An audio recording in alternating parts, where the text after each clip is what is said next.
ประชุมต้องเครื่องมือเนาะ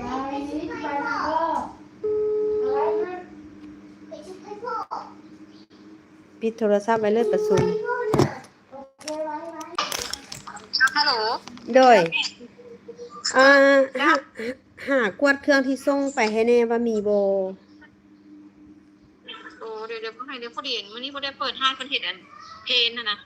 โอ้อันบ่ได้เปิดแม่นบ่มื้อนี้ให้ด้วยแม่มื้อนี้บ่ได้เปิด